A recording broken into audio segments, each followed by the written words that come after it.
pour le monde. Je vais essayer de vous expliquer le langage C à travers un projet.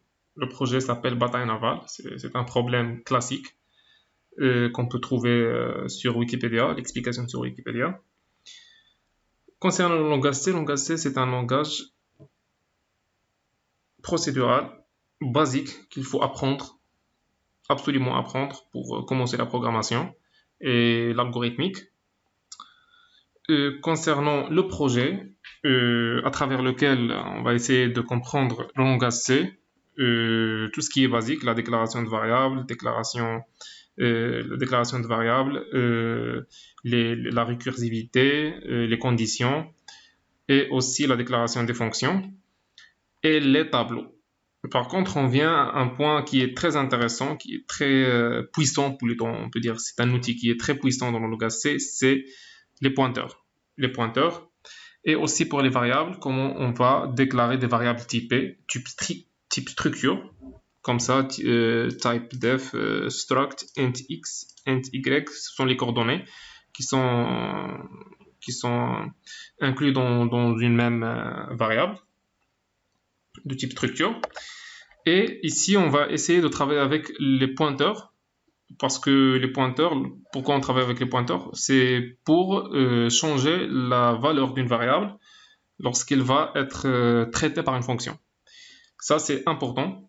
Et à travers ce jeu, voilà, on a ici la fonction main. Elle est un peu petite.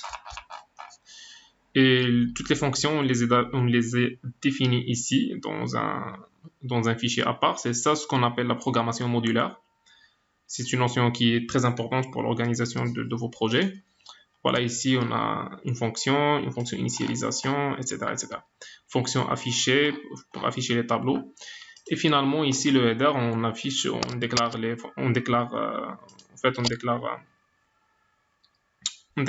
les variables et aussi toutes les fonctions.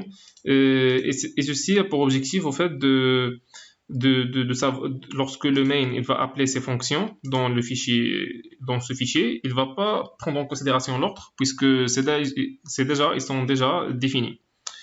Et voilà, on passe directement au projet, voilà, au résultat de ce projet.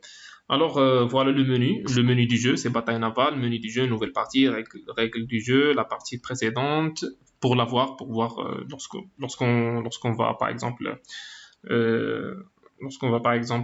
échouer, on peut voir la partie précédente et on peut quitter le jeu avec la touche 4. Alors on va faire une nouvelle partie. Voilà quel est le niveau de difficulté souhaité, facile, moyen, difficile, on va faire moyen. Alors entrer la lettre de la ligne de la cible à attaquer. Alors on va entrer B et ensuite la coordonnée, je vais entrer 5. Et voilà. Ici, qu'est-ce qu'on regarde ici? Voilà, cible ratée. Cible ratée, lorsqu'il va se mettre avec ce signe, c'est-à-dire cible ratée, veuillez réessayer, il vous reste 19 tentatives. Alors tout ça, et on va réafficher cette page de cette manière-là à chaque tour de jeu. Alors le deuxième tour de jeu, je vais tenter par exemple le B encore, mais cette fois je vais taper le 4. Alors voilà, la cible est touchée. Et qu'est-ce que cela veut dire? Cela veut dire qu'en fait, on a 4 types de bateaux et chaque bateau il peut être disposé horizontalement ou bien verticalement. Et chaque bateau il est caractérisé par un nombre de cases. Par exemple, ici, j'ai touché un bateau et du coup, il se peut être soit là, soit ici. Alors là, je vais essayer le A. 4. Alors, cible ratée. Je vais essayer le C. 4. Alors, cible touchée. Alors, je vais encore essayer le D. 4. Alors, raté. Pourquoi? Parce que ce bateau, il a une longueur de 2 cases. Il se peut qu'il y ait un bateau qui a 3 longueurs comme ça. 1, 2, 3, 4.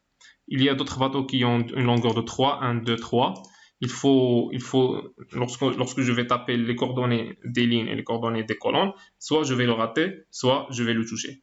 C'est ça le projet sur lequel on va travailler. Je vais vous expliquer le code petit à petit ceci va vous permettre au fait de bien comprendre le langage C et en travaillant tous les aspects et toutes les bases du langage C. Cela va vous permettre de travailler sur tout, sur toutes les choses pour maîtriser au fait le langage C et être opérationnel. Merci pour votre attention et on se voit dans la prochaine vidéo pour faire une introduction de la programmation modulaire.